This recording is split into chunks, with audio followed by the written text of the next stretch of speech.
It is our duty to preserve the freedom we got. It is our responsibility to hand over a better Nigeria to coming generations. Let us work together to make it a better country. Happy Independence and welcome to Judiciary Watch. Today's episode is a special package commemorating Nigeria's independence. Please stay tuned. Keep watching Judiciary Watch for deep knowledge of the law, issues bordering on our collective and individual fundamental rights, for knowing the correct perspective of the law, issues of governance. You just watch Judiciary Watch, because there's no program that is like it.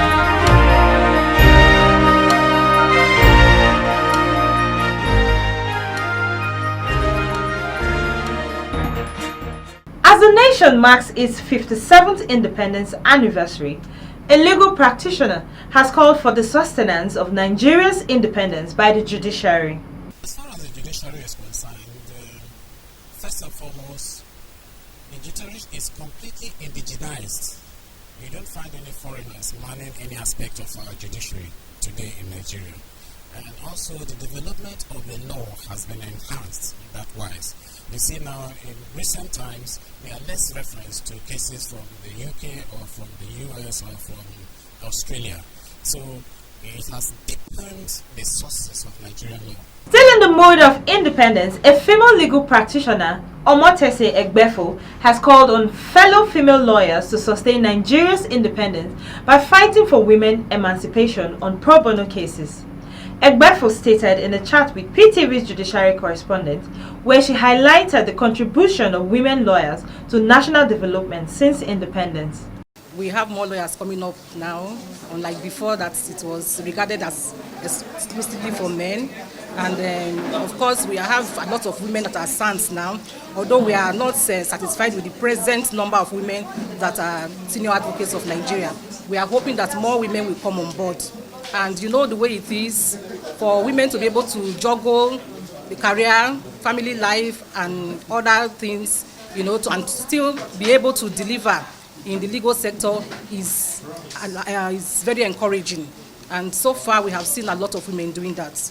And it's quite impressive, and we hope that more women will come on board as senior advocates of Nigeria. We should continue to support our women. We should continue to use our positions as lawyers to fight for the rights of women in Nigeria. Women have been relegated to the background for too long, and it's so disheartening. We want women to have a voice and a face in this country, and this will be done, you know, adequately by female lawyers. We should take up a lot of pro bono cases for women, even if they are very bad cases. We should be able to, you know, maneuver through and help them get justice. A lot of women are going through so much. It is time for a short break. When we return, Judiciary Watch Special Discuss is next. You just watch Judiciary Watch, because there's no program that is like it.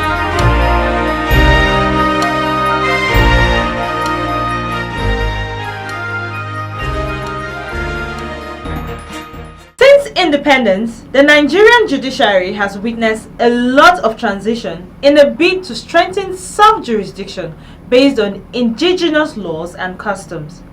Our discuss today will be delving into both pre- and post-independence Nigeria. This will come to you after the background report.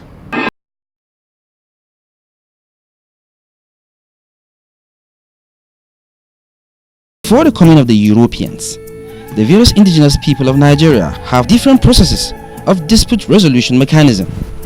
Among the Igbos and Yorubas, the system revolved around their traditional institutions. It was fashionable among the Yorubas to refer very serious matters to the head of the family.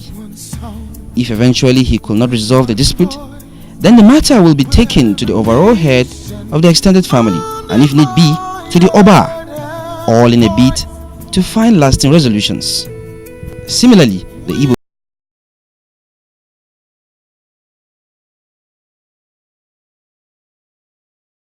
actually a bit formalized and systemized methods founded on the Islamic legal system, the Sharia. In the north, there was an elaborate court system, the hub of which was the Alkali system. Under these systems, the emirs were the ultimate appellate judges. With the advent of the colonialists in the southern part of Nigeria between 1843 to 1913, the British, through a combination of Foreign Jurisdiction Act of 1843, 1850 and 1893, established laws under which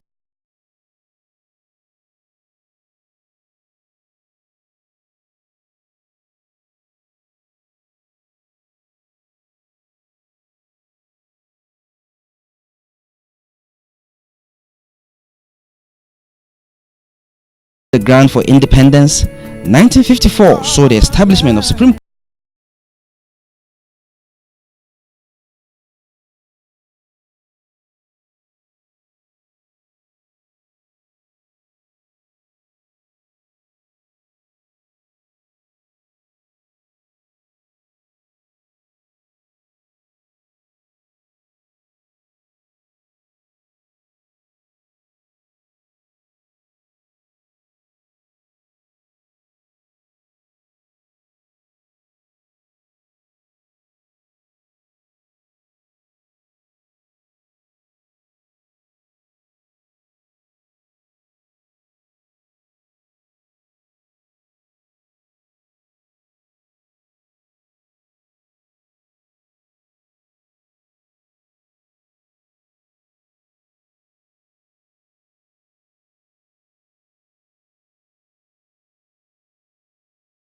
the Sharia Court of Appeal, the State's High Courts, the Sharia Court of Appeal of States, and the Customary Court of Appeal of States. You just watch Judiciary Watch. Because there's no program that is like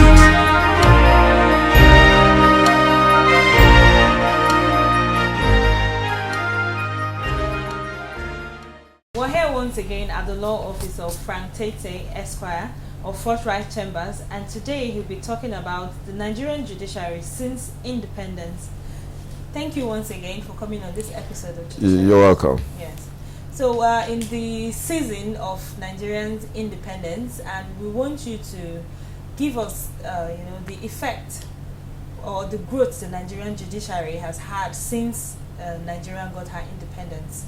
So I'll ask firstly, what can you tell us about the origin of Nigerian legal system? We have a very proud history as a country of having our legal system having its roots with being associated with the English legal system. For a long time in England, there was an established common law until the doctrines of equity and the courts of equity were eventually established. As at 1900 in England, the laws and the practice, the laws particularly in regards to the statutes, which we refer to as the Statute of General Application in Nigeria, and the doctrines of equity, together with what was referred to as the law that was common to the people, that is the common law, as at the year 1900, in England, were automatically, by virtue of the Interpretation Act, became laws of the Federal Republic of Nigeria. Now, we have this, I consider it as a privilege because we didn't have to really, synthesize a new legal system from the myriad of legal systems that we had in the traditional institutions, in traditional, whether they are kingdom, whether they are emirates, whether they are communities that were indigenous to this geographical space regarded as the Federal Republic of Nigeria today. So we simply built on the foundation of the English legal system, and that gave us a very strong foundation to start from. Thank you. So what is the impact of the colonial legal system on the political, economic, and cultural development of Nigeria? Well, I think English language became the most widely, popularly spoken language in the world. It is actually the language of business, and because of that, in addition to that, you find that the wide influence of the Western culture and Western philosophy across the entire world also made our connection with the English legal system, which we now refer to as a colonial legal system, which it was actually imposed on Nigeria. Now, I believe that in the earlier days of our country as an independent country, we recorded a very sound influence of the English legal system in our polity. For example, Herbert Macaulay, for example, took the British colonial government in Nigeria to the courts in England, and actually won.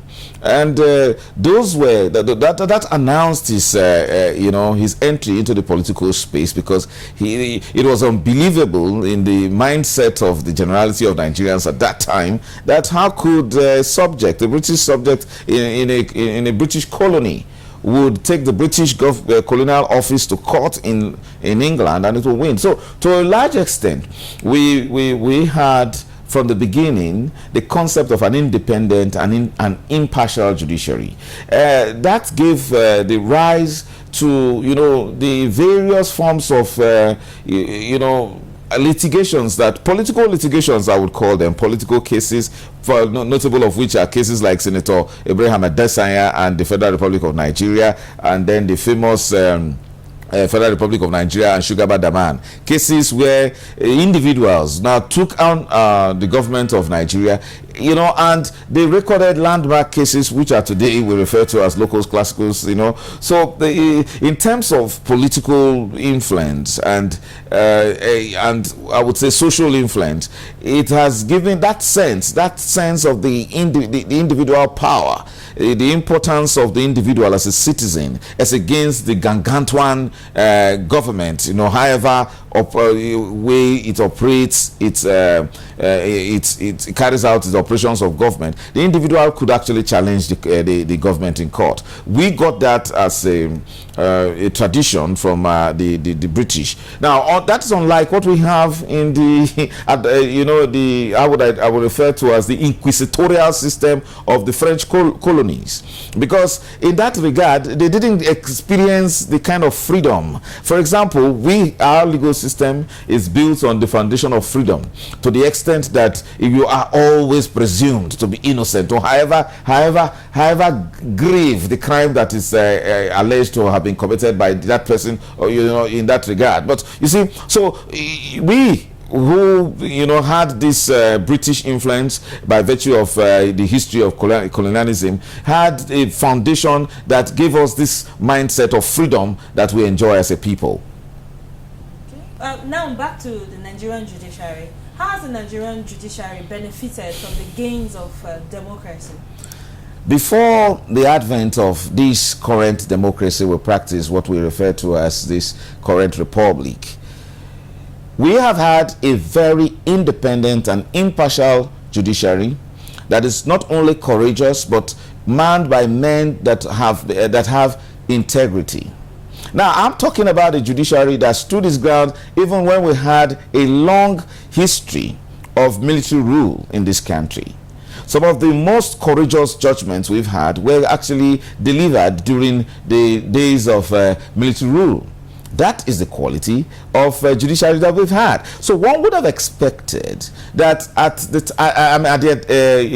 resurgence, or I would say the re-emergence of democracy in this country, when whether in the Third or Fourth Republic, the judiciary would have transformed into a more respectable, arm of government that would actually not only, enjoy the cliche that it's the last hope of the common man, but in fact, the repository of, not only the repository of what is right, what is just, and then the custodian of the principle of democracy.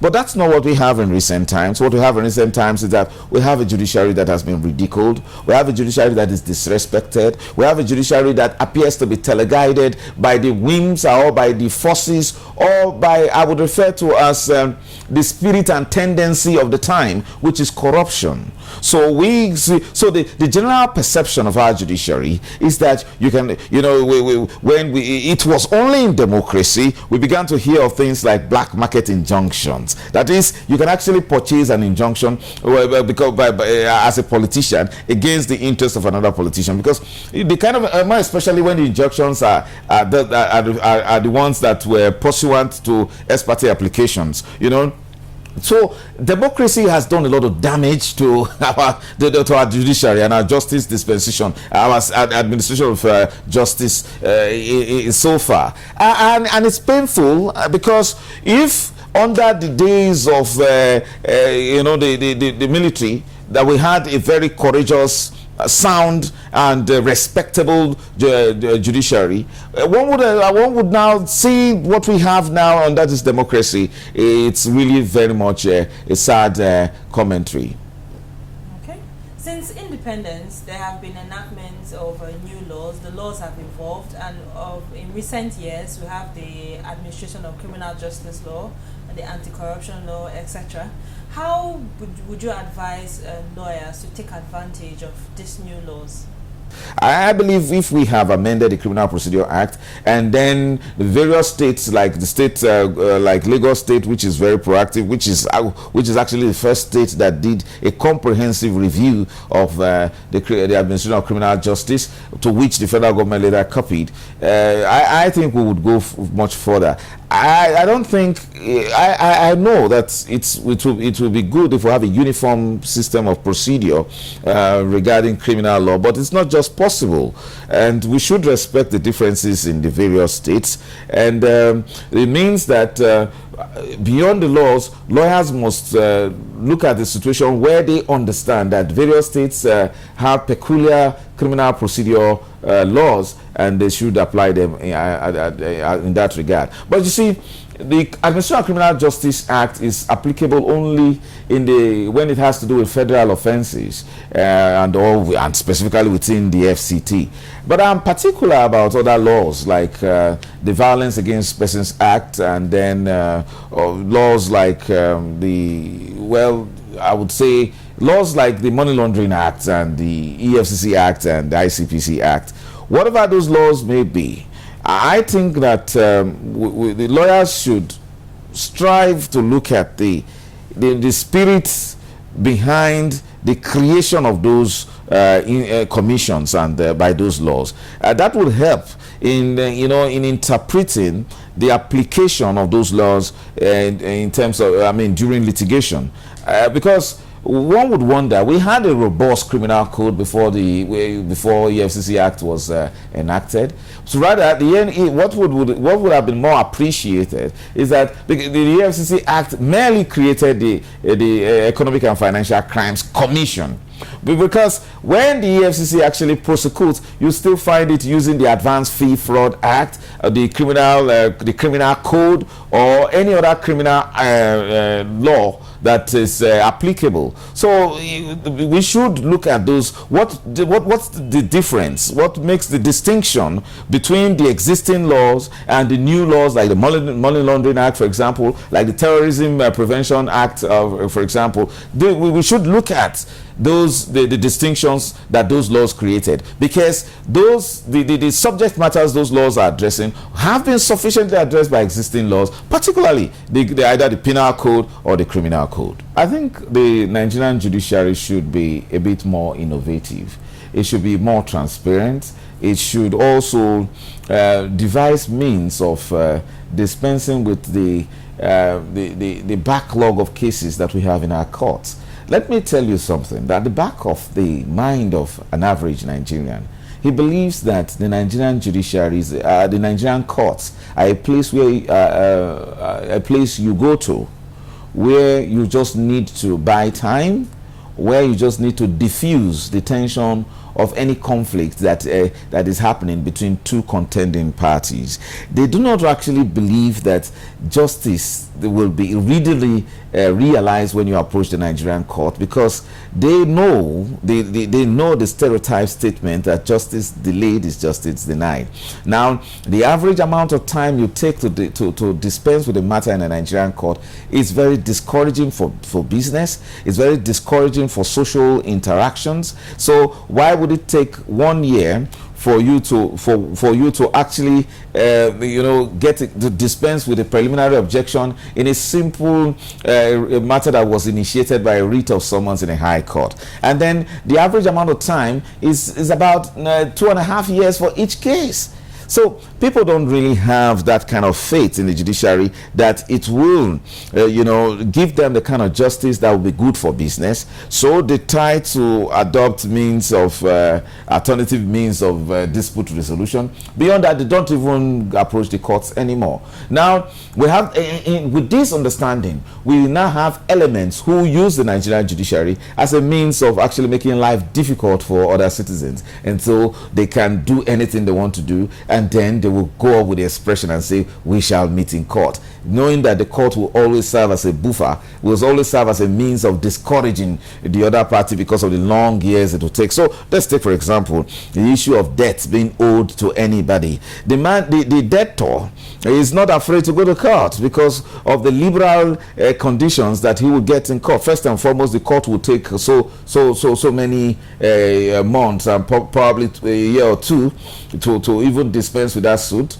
and then the debt is still there. The man who is being owed is suffering. He's he's not able to help his business, and then when eventually the court there's judgment and then debt is to be paid, you still find that you need to initiate another legal process for the purpose of collecting or enforcing the payment of the debt, to the extent that it can take another 1 year. So it is discouraging.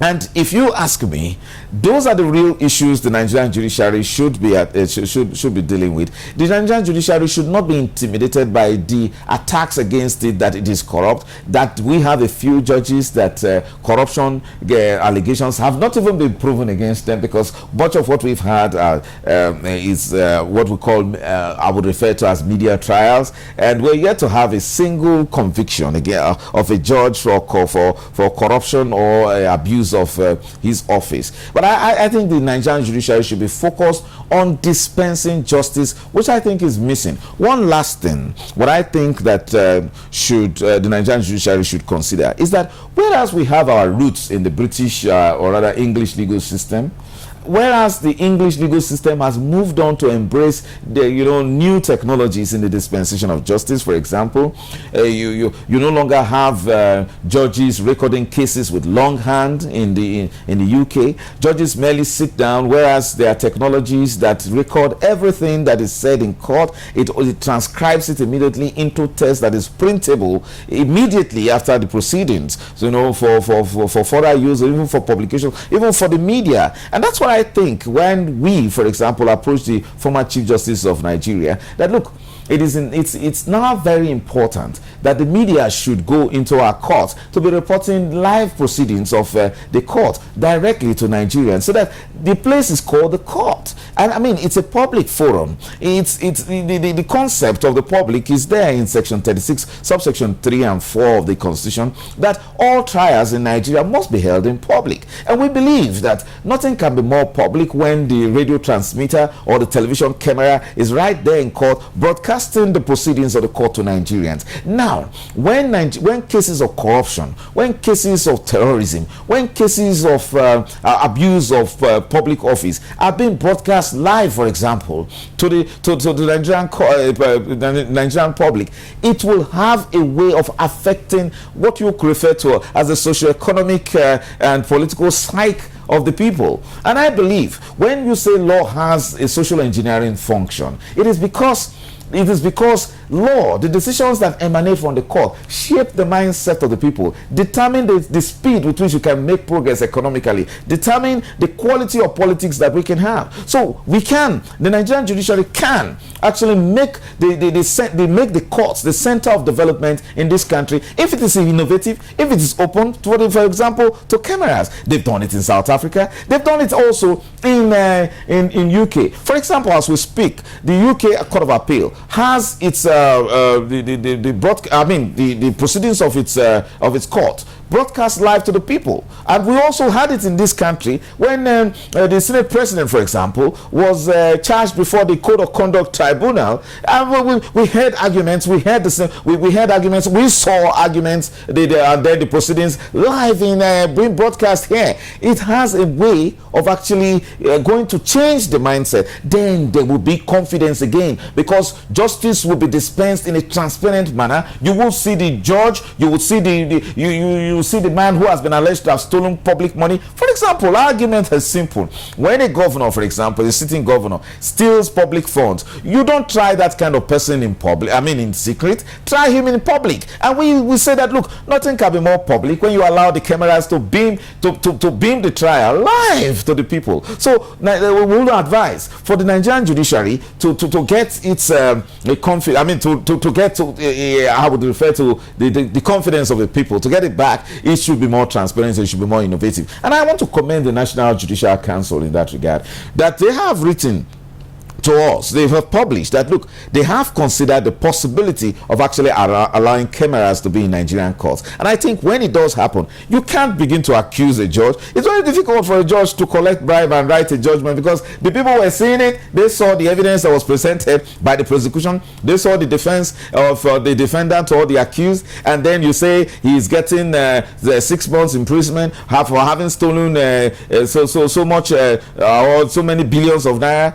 And all of that. So I think the judiciary can get there if it adopts new technology and is a bit more innovative in dispensing justice. Okay, thank you very much for coming once again on Judiciary Watch and giving us this education about the development of the Nigerian judiciary since independence. Thank you so much. It's a pleasure. You're welcome. You just watch Judiciary Watch. Because it's no program that is like it.